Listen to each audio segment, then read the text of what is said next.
go over it. All right, let's see. The total money supply, which is not going to change. All right, we're going to stay at M sub 0, is right there. Now, the way I like to think about this one is, I told you I teach whole, I don't do it anymore, but I've taught whole semesters using ISLM curves, and we can go into quite a bit of detail. When we just tack it on at the end of the semester like this, I like to keep it simple. So I'm only going to talk about what happens when you change y. You don't really need to worry too much about why that's true, but it gets really complicated if you change r first. Well, it gets harder to explain when you change r first. But let's change y instead. All right, let's say that y increases, and now that I have my green pen back and that the dog had not stolen it, let's see here. It's going to get messy, John. No, that's all right. Such is life. Now we're at y sub 1. Okay. Now what has changed at y sub 1? Remember, everything worked great at m sub 0, L sub 0, right? I'm sorry, the point is actually r sub 0, y sub 0. But at r sub 0, y sub 1, we're not in equilibrium anymore. Something has changed. The transactions demand for money has changed at this point. The speculative demand is exactly the same as it was before because it's the same interest rate. But the transactions demand has increased. The economy grew, and there's a higher transactions demand for cash. But, there's no more cash than there was before. The Fed didn't change it. There's no more cash than there was before. So, think about this, all right? There was an increased demand for cash, but there isn't any more cash. What happens to interest rates? Do they go up or down? There's an increased demand for cash, but there isn't any more cash. Do interest rates go up or down? And of course, they go up, right? So, let me, in Horned Frog Purple, pick a new point up here and get above those things. R sub 1. And notice now we must have, oh, and I'm sorry, let me go ahead and finish this. Check this out. Now, it felt sort of intuitive as an econ major, didn't it? To say that when the demand for cash went up but there was no more cash, the interest rate rises. Well, now check what that did. When the interest rate went up, the transactions demand for cash, the speculative demand for cash went down. Mon Dieu. Oh, I meant to do an up arrow here, sorry. That went up. That went down. All right? So notice what happened here. And I'm sorry, let me go ahead and draw the line. An LM curve is positively sloped.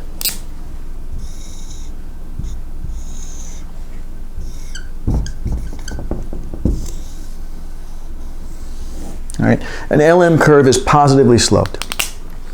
And what happened here was that when the transaction demand for money went up, then bankers, in order to get money to these people who presumably, to some extent, wanted to borrow money or whatever, had to offer higher interest rates to pull money away from these people and loan it to them, to get it to them, all right? So what's happening here is, with the fixed money supply, with M fixed, right here, the fluctuation has to happen in these two variables right here. M's fixed, so L is going to be the same number as well. In fact, check this out. At this new point, at this purple point, we're still at M sub 0, L sub 0. Those numbers are still exactly the same because the money supply didn't change. It's still M sub 0, L sub 0, but LT and LS changed. LT sub 1 plus LS sub 1. I'm not going to specify the values there, but clearly what happened was LT went up and LS went down. How is it that LT sub 0 and LS sub 0 are equal to L sub 0, and LT sub 1 and LS sub 1 are equal to L sub 0? Because this one went up and that one went down by the exact same amount. So, the way the LM curve works is that it is redistributing the money between those who are holding it for transactions purposes and those who are holding it for speculative purposes. And basically, when the transactions demand goes up, it drives up the interest rates and pulls the money away from these people because they're now willingly buying bonds.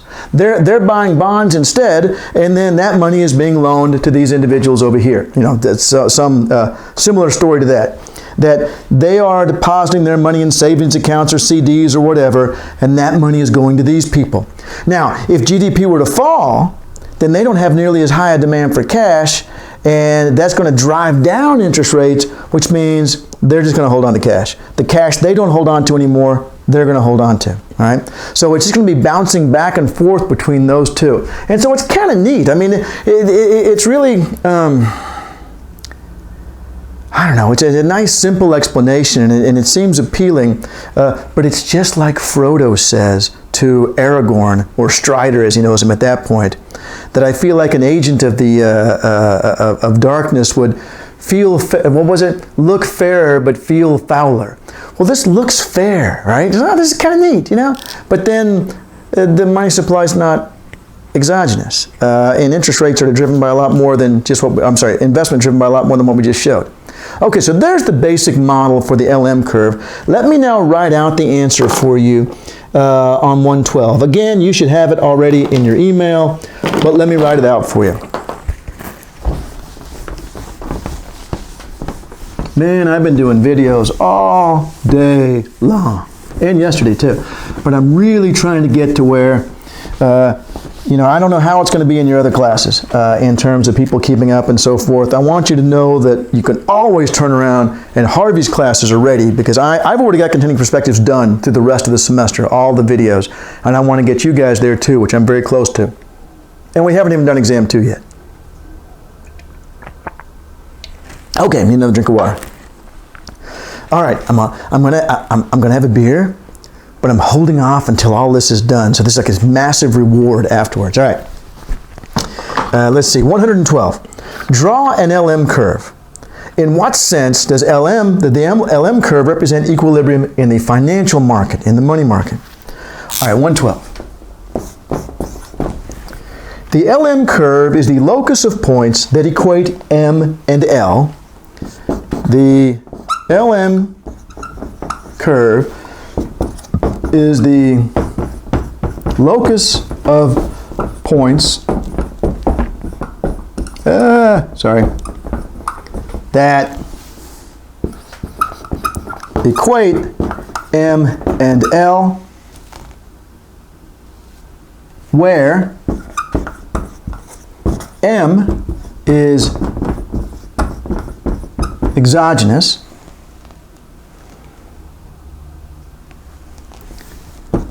L equals LT plus LS. All right, L equals LT plus LS.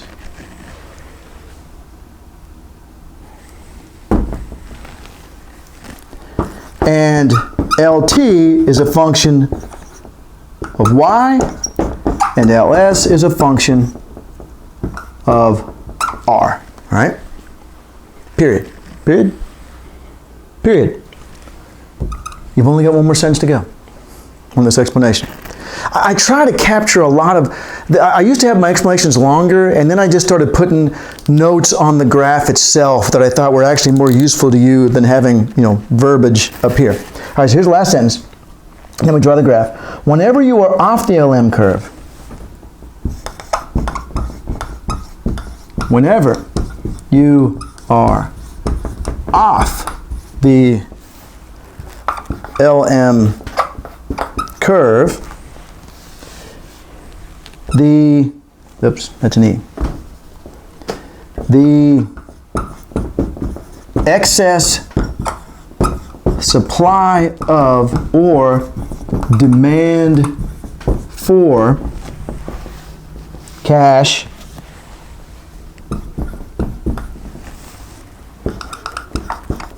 moves, that's mover, moves, R until we return to LM. Now that's not a very complete explanation without the graph, and you have to include the graph if I were to ask this question. All right? And here is the graph, and it has several notes on it to drive home some of these relationships here. I'm going to draw this in black. Y, R. And, oh yeah, so here's your LM curve. Now whenever you're to the, well, this is what we did as the example a minute ago. We ended up to the right of the LM curve, right? Is that what I did in the example? Yes, that's exactly what I did. I had GDP rise, which drove up interest rates, which then pulled us back to the LM curve. So anywhere to the right of this curve, do it this way, L is greater than M, excess demand for money, and so we have an upward movement towards the interest rate, I'm sorry, towards the LM curve, which lowers LS. All right, so let me explain what I just wrote there. Anytime you're to the right of the curve, that must mean, this is exactly what we did just a second ago. We started on the curve, I raised Y, which raised the transaction demand for cash, didn't change the speculative demand because we're still at the same interest rate, raised the transaction demand for cash, and remember the supply doesn't change, so we ended up with the demand for cash greater than the supply of cash, which drove up the interest rate. Now why is that helpful? Why does this restore L equals M? Because it's lowering LS. All right, so you got to mention that because I want to make sure that you know that. The way I used to do this was kind of complicated up here, and I was like, no, I'm going to summarize it down here. I'm going to depend on you to do the work to make sure that you understand why you wrote this. All right, don't just memorize it. Make sure you understand why moving up, because of this excess demand for money driving interest rates up, that will lower the speculative demand for cash and put us back to where L equals M. And then of course we just got the opposite over here. L is less than M, and excess supply of cash, that's going to drive us down, which raises LS. And note here, the way I'm drawing this here, this is kind of, these two are separate. It was more clear on this side. And in a sense, in some ways, this is happening first. I mean, it's a general equilibrium model, so everything's happening at once. But the excess supply of cash is driving down the interest rate, which is then raising LS until, so that means that L's going up, right? So it's pushing down and raising this until they're equal again. Over here, the excess demand for cash, oh, I'm sorry, I wrote money in one spot and cash in another. We usually say money in economics, but I've always felt like students have a better grasp, because I want a job where I make a lot of money. We use this in everyday conversation as a synonym for income.